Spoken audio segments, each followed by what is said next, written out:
All right, so we're going to look at King Saul's kingdom. His reign, we know almost certainly, about to the year, 1050 to 1010 BC. It's so easy to remember. I remember teaching this in 6th grade. Easy to remember the United Kingdom. You got Saul, David, Solomon. I'd make them say it over and over and over again, and they'd say it over and over and over again. And then I'd say, how long did each of them reign? And they'd all yell out, 40 years. So they could figure out their reign time very, very easily. So each one of these guys reigned for 40 years. And that's interesting because that's a long time for a king to reign. And secondly, Saul ended up dying not of natural causes, so he could have actually reigned longer. Basically there's your, area that he controlled. What could you basically say were his achievements? Well, he united the tribes together, and they fought the Philistines and other Canaanites.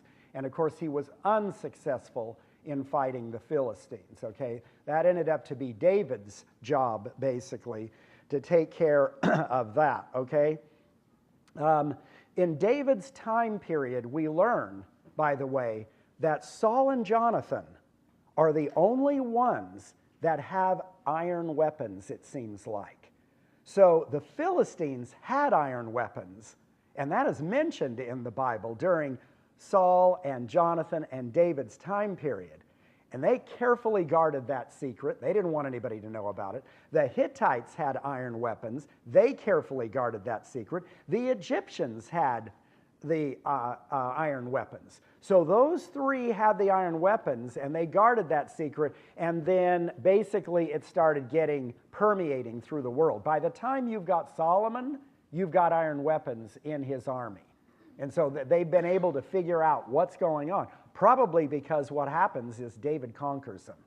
And when he conquers them, he gets the secrets of how to do iron smelting, and they begin to continue on doing that. So what did David do? The extent of his kingdom basically fulfills the promise that was made to Joshua and Abraham of the land, because it goes from the area of all the way down south to a little river called the River of Egypt, which is not the Nile River and is not supposed to mean the Nile River in the Bible, all the way to the Great River, which is the Euphrates River. As you see, his influence goes all the way up through Aram, or what we today call Syria, out to the east to that area, and to the west, which would be the Western Sea, which is what is the Mediterranean Sea called in the Bible. So he expands the kingdom. He actually has an empire.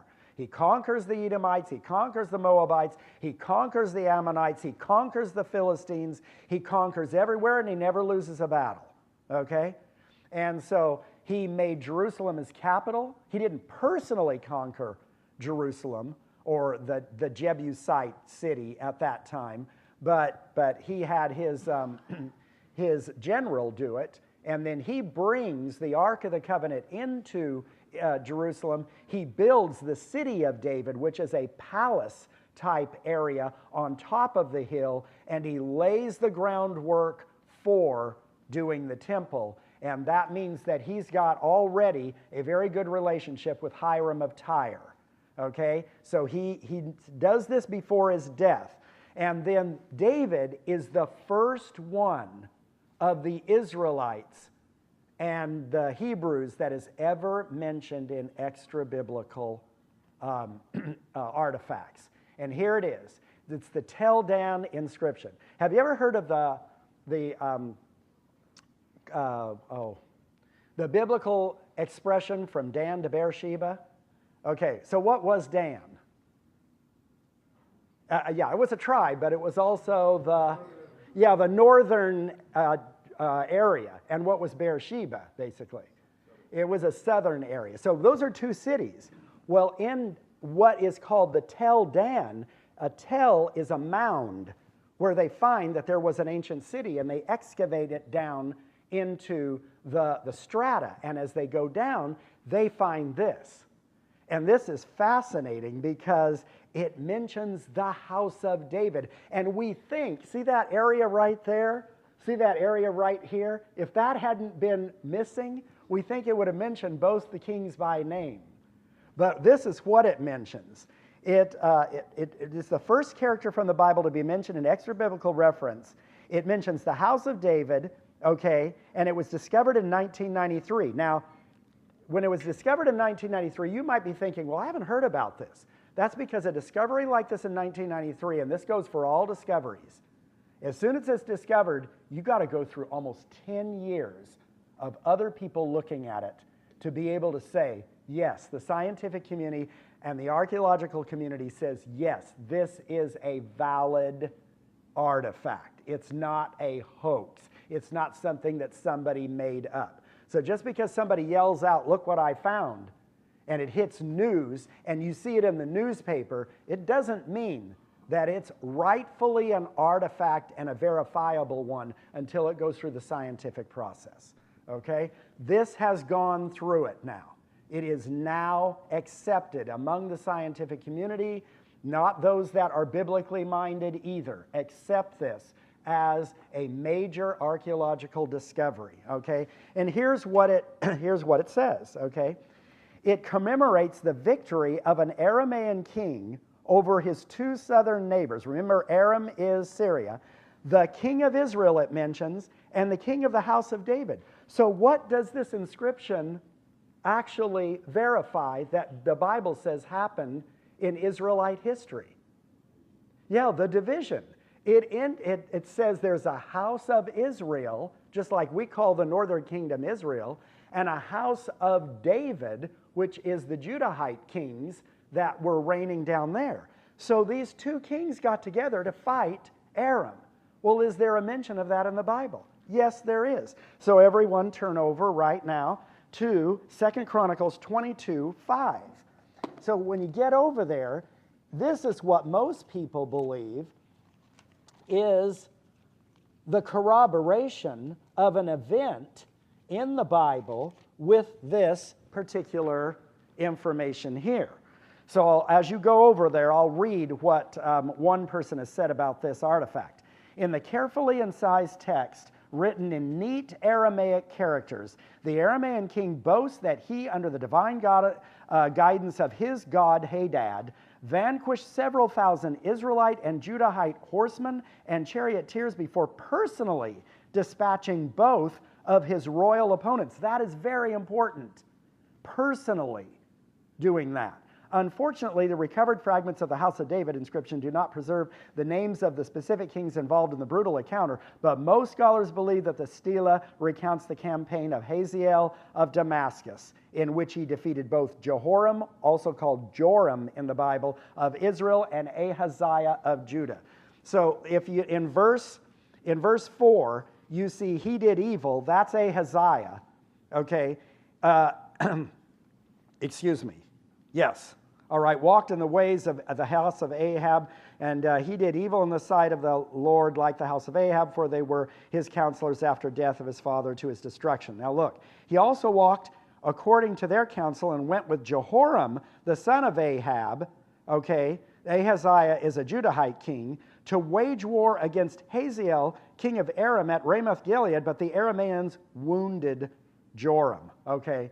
And Jehoram goes back, all right, and then he ends up being killed by Jehu, who is on his rampage at that time. So this is Hazael's most likely a description of what happened in that area, and he leaves it at Dan. And that's an area that he basically conquered when he came down to that area. Any questions or comments about that? Okay, we got to move right along. And we're going to move now to Solomon. Now, Solomon builds the temple, and what is amazing about this is that he utilizes from Hiram, who is the king of Tyre, cedars of Lebanon, carpenters, masons, and much more in order to construct the temple. And this is even mentioned by Josephus. You remember that Josephus was the one who wrote during the AD period, right before he wrote a history of the Jewish wars right before the destruction of Jerusalem. He was a general for the Jews. He lost in the first battle, was captured by the Romans, and the Romans were going to utilize him to get him to say to the Israelites that were the Jews that were inside of Jerusalem, give up, you don't have a chance, which he tried to do. The Jews consider him a traitor to this day. They don't like Josephus at all, okay? In history, they view him as a traitor, but he is also a historian, and he mentions the very thing that the Bible mentions about Solomon and Hiram getting together. Now, he wasn't there during the time period, but he is moving toward a historian that would take and gather information from all over the world.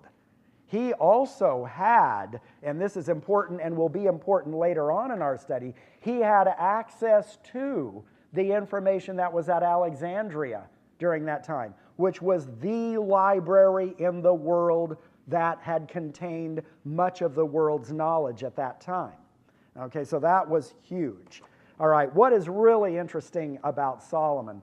First of all, he built the temple. He skillfully created peace through diplomacy, which got him into trouble because he started marrying foreign women. And he also built storage and fortified cities. And it says that. Somebody turn over to, well, we're going to go right here. I think I've got it on the next one. Yeah, turn over to 1 Kings 9, 15 to 17. I'm going to need a reader. And what do you notice about these three things right there? Those three excavated areas. They all look somewhat what? Yeah, alike. I mean, you would just look at each one of them. If you didn't know anything about them, you might say, wow, those kind of look similar.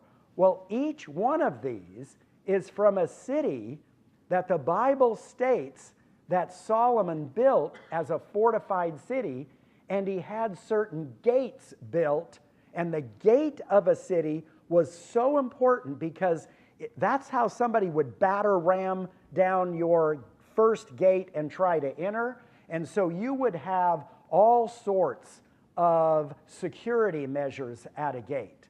These are Solomon's gates at these three places, and they're strategically located. Gezer is in the south, Hazor is in the north, and Megiddo is in the valley of the area which was considered the most geographically and militarily strategic area of all of Palestine. And so he has these three cities built. Someone read 1 Kings 9. Who's got it? 15 through 17. Go, go, go, somebody. And this is the account of the forced labor that King Solomon drafted to build the house of the Lord, and his own house, and the Millo, and the wall of Jerusalem, and Hazor, and Megiddo, and Gezer. Pharaoh, king of Egypt, had gone up and captured Gezer and burned it with fire, and had killed the Canaanites who lived in the city, and had given it as dowry to his daughter, Solomon's wife. So Solomon rebuilt Gezer, and lower Beth-horon. Okay, right there. So did I say Gezer was to the north? It is to the south, if I said that incorrectly. Hazor is to the north there. Excuse me. Gezer is at the north. Hazor is to the south. And then Megiddo is in the valley of Megiddo. Okay.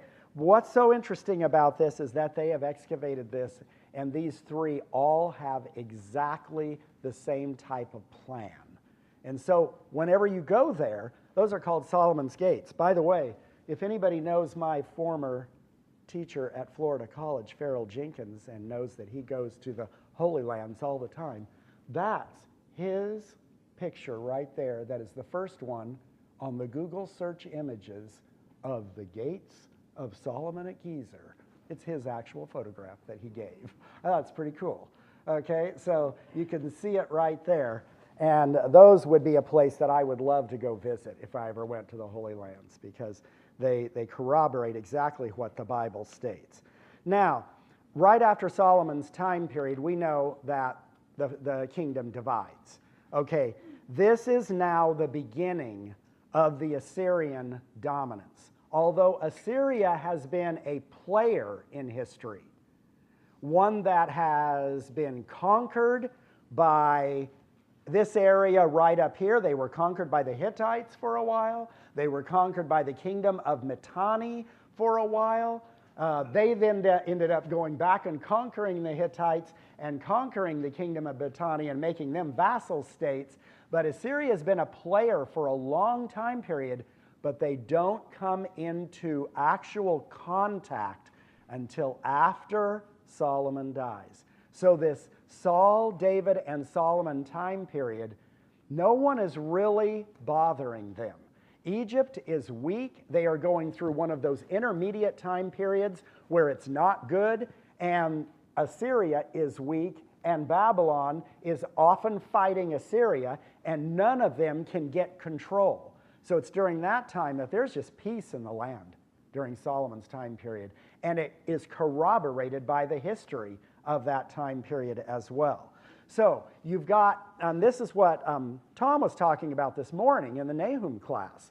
You've got here the first empire, which is in this darker green that you see right here. Maybe you can see it on your own. And then the larger empire that actually includes all of the Fertile Crescent, except for what's that yellow place right there? That's Judah. And why do these map makers put Judah down there as not being conquered by the later, greater Assyrian Empire? I'm sorry? And Sennacherib failed to conquer it, okay? The Assyrians did not conquer it. And so that's going to be corroborated by the history in the Bible as well. So you have them occurring during about this time period, and at about the late 700s BC, Jonah does his job. About 780 BC, he's doing his job, and Nineveh repents, and there's a time period then that Assyria kind of backs off from what they're doing. But then later kings go right back to the violence, the horror.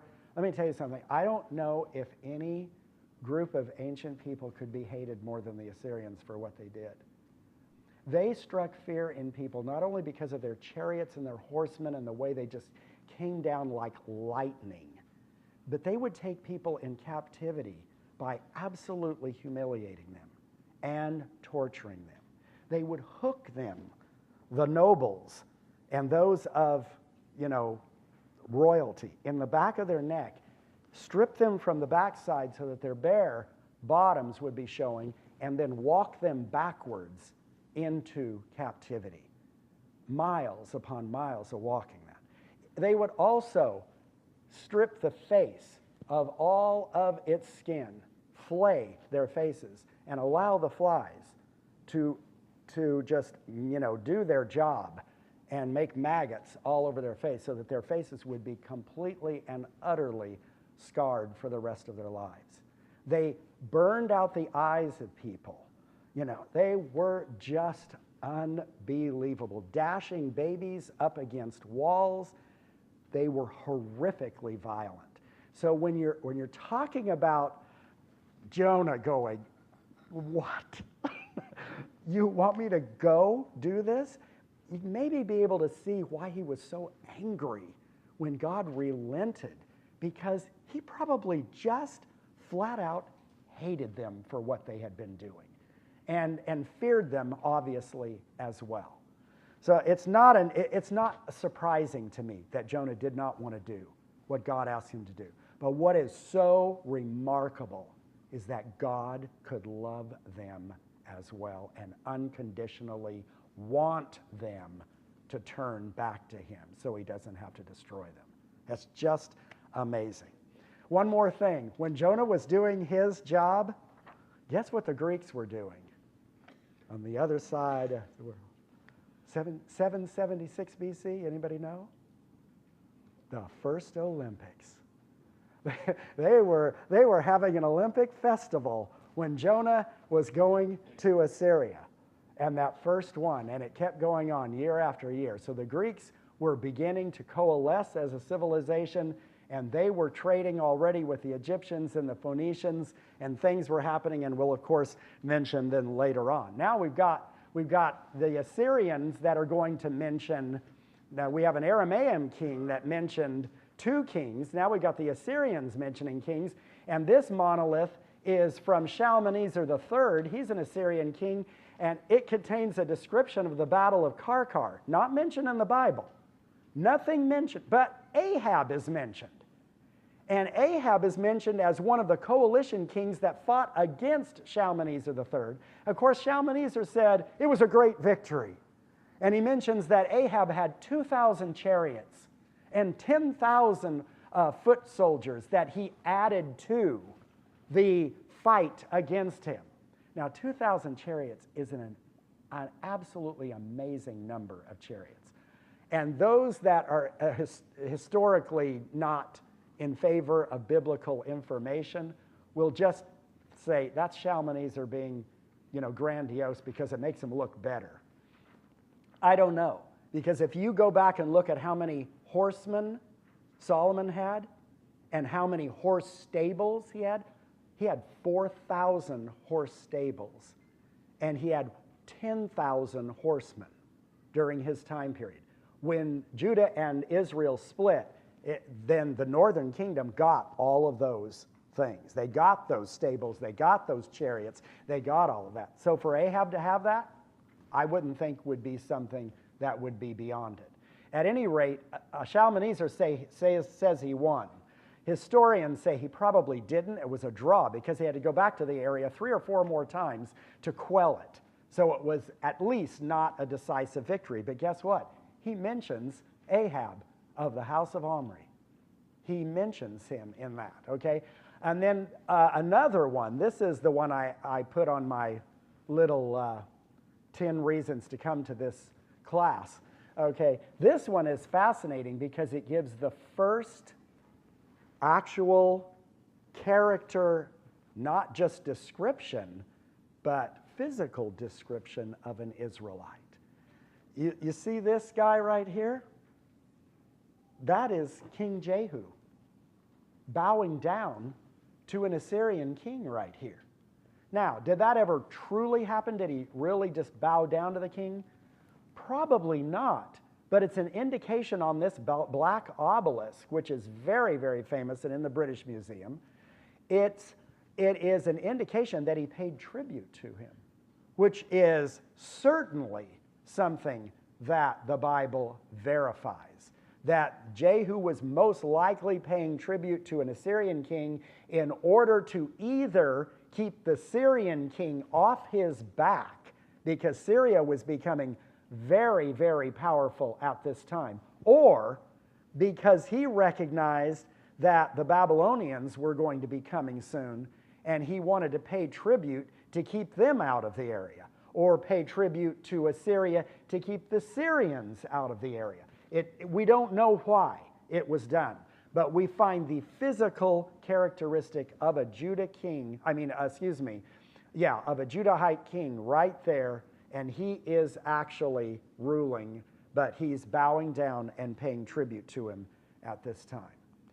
Okay, and then, of course, in 722 BC, Samaria falls to the Assyrians. This is a fascinating thing from the biblical viewpoint and historical viewpoint. I'm going to read this. Destruction of Samaria and the fall of Israel to the north. Quote, "The Assyrian captivity or Assyrian exile is the period in history of ancient Israel and Judah during which several thousand Israelites of ancient Samaria were resettled as captives by Assyria. The northern kingdom of Israel was conquered by the Neo-Assyrian monarchs, Neo meaning new Assyrian empire, that bigger, greater, nastier one. Tiglath-Pileser III, called Pul, P-U-L, in history, and Shalmaneser V.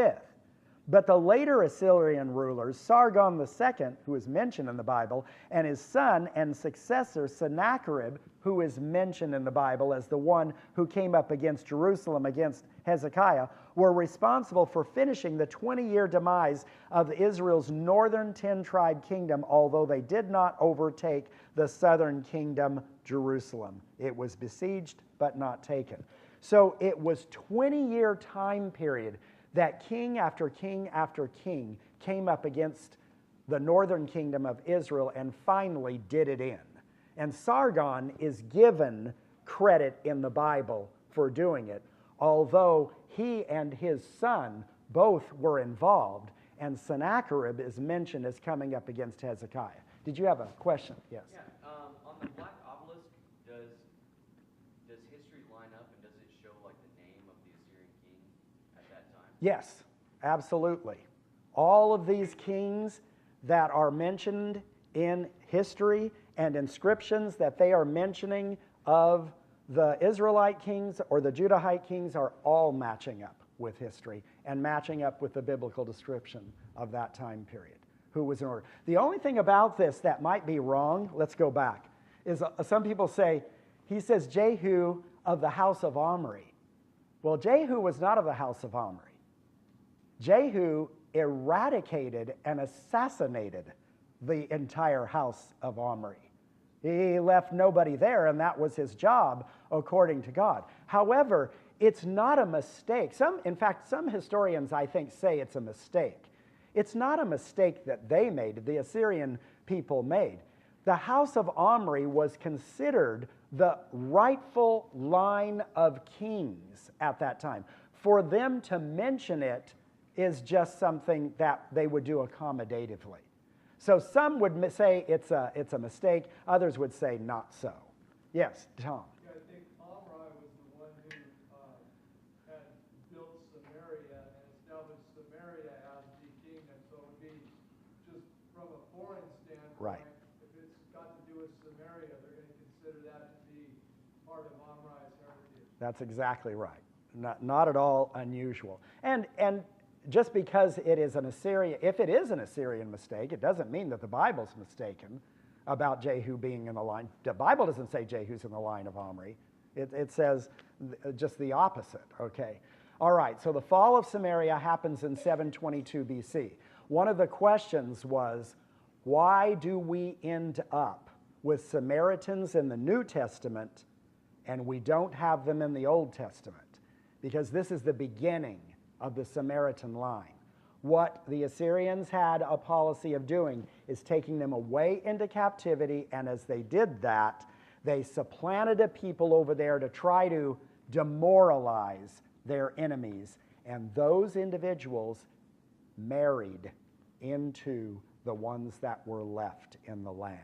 So this was the Jews marrying non-Jews, Jews marrying Gentiles, and that's why Samaritans are showing up in the Old Testament during the time when they're angry at Nehemiah for building the walls, and they really don't have a sense of, political patriotism toward Jerusalem, the temple, or anything like that. And they were adversarial to Nehemiah and Ezra. Nehemiah had to bring along the king's orders and say, I've got the king's orders to do this, okay? And those Samaritans are jealous, basically, of this. But later on in the New Testament, Jesus actually, speaks of them highly and teaches a Samaritan woman. And, of course, the parable of the Samaritan is the most noted parable in all of biblical times. So it's quite interesting, the Good Samaritan, how Jesus looked at them and how he was reaching out to them, even though to a Jew they were considered dogs, half-breeds, the worst of the worst, probably worse than Gentiles, okay? All right, so that's the beginning of that. Now, you have the Assyrians going down, as Tom was saying. It happened in 612 BC that everyone noticed a weakness in the Assyrian power.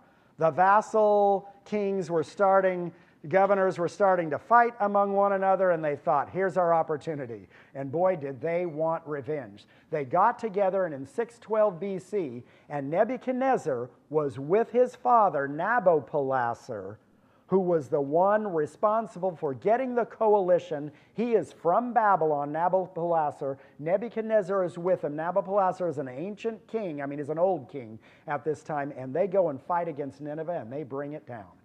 And it's amazing that they were able to do that. We don't know the battle plan, but to get inside Nineveh must have really taken a lot. But God brings it down, according to Nahum.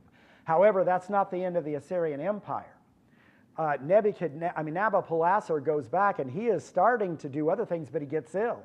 So he goes back home. He dies. Nebuchadnezzar comes back out, and he's going to finish this off. And so at Carchemish, in 606 BC, he defeats the rest of the Assyrians with a coalition of the Medes at that time, and they bring them down. And so Nebuchadnezzar then begins what is called the Neo-Babylonian Empire. Now, Daniel's empire prophecy happens during this time of Nebuchadnezzar, because in 606, Nebuchadnezzar comes right after he wins this huge battle against Assyria. He just goes down the Fertile Crescent. Carchemish is kind of in the northern area of the Fertile Crescent. He just comes down into Palestinian area or Israelite territory, and he goes right down to Judah, and he basically besieges the area and says, give me tribute and give me some of your great young men. And so Daniel goes away in 606 BC. And that's the beginning of the captivity. Why is that date important and corroborated in history as being important? Because Jeremiah says it's going to be 70 years of the captivity. And the Jews returned in 536 BC.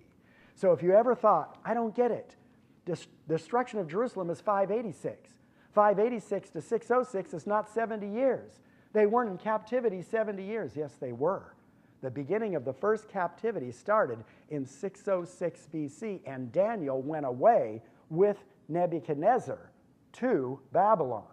And then Nebuchadnezzar puts his own king on the throne, and later on those kings begin to rebel. He comes back. He puts another king on the throne. There's a second captivity going off in the 590s. And then finally, Gedaliah, the king that he put on the throne, decides, I'm gonna believe in Egypt. And when he does, I mean, that's the end. That is the end of it. And then Nebuchadnezzar comes in, and the famous destruction of Jerusalem in 586, destruction of the temple, and the taking away of all of those temple items into captivity. Now, what does Daniel say? Daniel 2:31 through 45. We don't have time to read it tonight, but as you guys read through this week, he says the Babylonian Empire is the head of gold. Then he says the next empire is going to come up with breast of arms and silver, and he doesn't mention it by name. But in history, it's obvious which one it is. It's the Persian Empire, okay? And then he mentions another empire coming after that one. And he doesn't mention it by name, but that is obviously the Greek Empire, Alexander the Great, and that's the belly of thighs and of bronze. And then he mentions another empire. And he doesn't mention it by name, but it's obvious in history that that is the legs of iron and clay, the Roman Empire. And then he says, Daniel 2:44, in the days of those kings, meaning the days of these kings right here, the God of heaven shall set up a kingdom which will never be destroyed. And that is exactly when the church begins. The prophecy of Daniel is amazing. It is absolutely amazing that he could predict with the volatility that's going on in the world at that time, that number one, that you will begin 4 empires right in a row, and at the end of that 4th one, God's going to set up a kingdom, and his king is going to come to earth. And it happened during the Roman time period. That's amazing to me. That is an amazing thing. Nebuchadnezzar's Babylon, I don't have time to tell you about how beautiful it must have been. Herodotus says that the 7 wonders of the ancient world, one of them was Babylon's hanging gardens, which Nebuchadnezzar was supposed to have built for a wife that felt homesick. I don't know whether that was it or not. I have no idea. But it was just a fabulous city. And they have restored some of the gates of Babylon today. I'll show you that in a minute. This is what the Neo-Babylonian Empire looked like, but it was very short-lived. Nebuchadnezzar was basically the only really good king. Okay, he was the only skillful ruler at the time. So it really took the entire Fertile Crescent, okay? And then Babylonians destroyed Jerusalem in 587. The final captivity is done. Now, when you've got Cyrus the Great coming on the situation, you have the Bible and Cyrus and the conquering and Babylon and who's in control of Babylon and Daniel the prophet there all coming together at the same time. You got Daniel in Babylon. You've got a successor to the throne from Nebuchadnezzar who is a really, really bad ruler. Nebuchadnezzar's son is off doing something else in Saudi Arabia at the time. He could care less about ruling. Nabonidus is the ancient king, is the king that is mentioned in history that's there. It is the biblical Belshazzar. He is throwing a horrific feast in which he does sacrilege to the things of the temple that had been taken away by his relative Nebuchadnezzar, and eating and drinking out of the vessels that he had taken from that holy temple. And that's when the handwriting comes on the wall, and that guy wets his pants and doesn't know what is going on and calls for Daniel to come. And Daniel says, you've been found in, you've been weighed in the balances and found wanting. And at that night, Cyrus is coming in. And probably the way that he came in, the way Cyrus talks about it in his own inscription, is that he was liberating Babylon. He didn't have to fight. He diverted the canal that ran through and under the walls of the city of Babylon to make it a little bit easier to get inside. But basically, it seems like that what the Babylonians did is they hated Nabonidus, and they hated the rule of that king so badly they said, come on in. Just come on in. And so that night, Belshazzar goes down. And that's it right then. And Cyrus says in the cylinder that we have found, which they excavated from the old site of Babylon, right at the gates of Babylon, which, by the way, in the last 2 years has made its trip to the United States, right here in Southern California, if you miss seeing it. It was at the Getty Villa, okay, right there in Malibu. And this one basically says, I've liberated this people, and I want to treat them well. And they really saw him that way. By the way, if you had gone, you would have seen so many Persians of Persian descent. And that's how they speak of themselves, not of Iranian descent. They speak of them as Persians and Persian descent, and they're very, very proud of what they did during that time period. That is probably the most underrated time period in history as far as Americans do in talking about ancient history.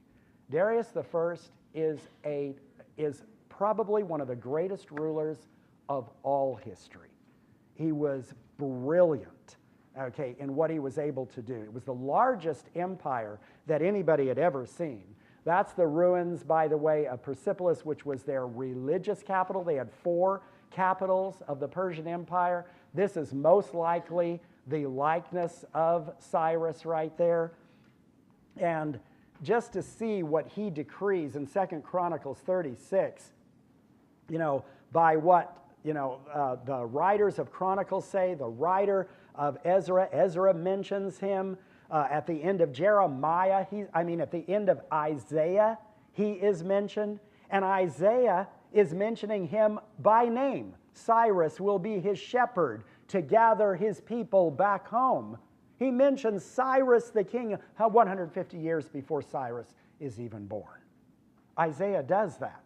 That's why a lot of people who don't believe in the Bible look at Isaiah and they say, nah, that was written in post-exilic period. Isaiah didn't write that right before the fall of Jerusalem. It couldn't happen because he named the king. He actually named the Persian king that took them all back home. That's just quite fascinating to me, okay? Anyway, the Persian Empire, huge empire. Darius I was absolutely fanatical about setting up the first bureaucracy. The things that they were able to do is just amazing. In time period, I wish we had more to talk about it. His great empire, his achievements included the first bureaucracy. We think of bureaucracy as a horrible thing today, right? You know what? It was something that he kept that empire together that way. As one person said it, one of the greatest achievements of the Persian Empire was the Persian Empire itself. That anybody could keep that together for that long, but from 539 BC all the way to 331 BC is amazing, okay? Another thing was that, he put up his satraps and provinces. Remember Daniel being a part of this and the other satraps hating him and not liking him, being jealous of him, and that he ends up in the Daniel lion's den because of the satraps. So this is mentioned in history. And provinces, the world's first postal system is done. They had Pony Express. They had these Arabian horses that were going approximately 20 miles till the next person grabs a fresh horse, goes, and they could get a decree across this empire faster than any empire had ever seen. Exploration of arts and sciences, the beautifying of the four capitals, a legal system that was very compatible with tolerance. Tolerance even of slaves had never been seen like that before. And especially religious tolerance. The people of Israel, when they came under Persian control from Babylonian control, they were told basically, you can worship any way you see fit. In fact, by decree of king, which was the king Ahasuerus, that is mentioned by Ezra, and Nehemiah, who was a cupbearer to the king Ahasuerus, which is Artaxerxes in history. This king wanted God, the God of the area. And that God of the area to be honored, the temple to be rebuilt, and for that God, as he put it, to be served and honored in the proper way, because they truly believed that if the God of every land was honored properly, instead of imposing their gods upon them, that their empire would hold together. And so this corroborates this time of religious tolerance by the Persians for such a long period. And then the rebuilding of the temple is done during that time, all of these other things. So the people return with Zerubbabel and Joshua to build Jerusalem and the temple in 536, which ends the 70-year captivity. And by 516, the temple is done. Ezra does his work in 457 BC. Nehemiah does his work of the rebuilding of the walls in 444 BC. And then you have all these prophets and empires. I gave that to you just to kind of help you out during the, to kind of keep people together. But as you look at this, let me just tell you what happens. There is, at about 500 BC, by this time, Athens is becoming extremely powerful. They have built a navy that is second to none. They are exerting their influence in Asia Minor, which is a hop, skip, and a jump by Greek ship from Greece to Asia Minor there. And Asia Minor has already been conquered by Persia. And there are some city-states over there that rebel against the Persian king. They just decide, Darius, we're not gonna keep this going anymore. And they ask, first of all, they ask the greatest military might in all of Greece, Sparta, to help them. Sparta sees right through them, like, we know what you're doing. And they turn them down. So they ask Athens. And Athens is thinking, we're wanting to kind of build an empire here anyway. Let's help them out. They not only help a rebellion in Egypt, which was suppressed by Darius, they helped a rebellion in Asia Minor, which was suppressed by Darius. They burned down Sardis, the capital's province of the Persian Empire at that time. They were a provincial empire. They divided it up into provinces so they could better rule. Well, even though they didn't have any direct contact with the Greeks, those Persians remembered that. And one day, they would want to go over there and take on Athens and Sparta and the whole Greek city-state leagues because of what they did. And that's going to bring Greece and Persia into this Persian Wars, as they are called in Greek history, ancient history. And that's where we will begin next week.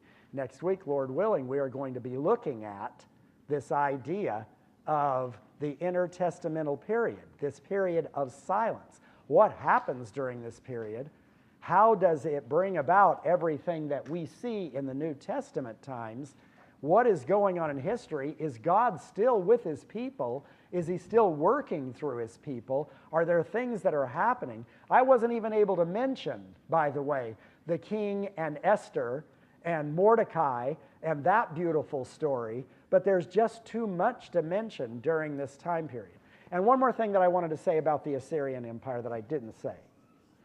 When they excavated Nineveh, the Assyrians were probably the best at chronicling things that happened. That's probably why we have 9 kings of Israelite history mentioned in their tablets. They found a library that one of the kings had built in Nineveh, and it held 20,000 clay tablets. Nineveh must have been some city. And we still have not, we know cuneiform, and we know how to translate it, but it takes a long time, and there aren't too many people that I know of that can translate cuneiform right into English. Okay. In the University of Chicago, they have doctoral research people that work on that all the time. So we keep getting more and more information from the Assyrian time period and from the Assyrian kings because of that library. And all of those things have completely corroborated biblical history, biblical kingdoms, biblical lines of kings, and the things that have happened during that time. You wonder if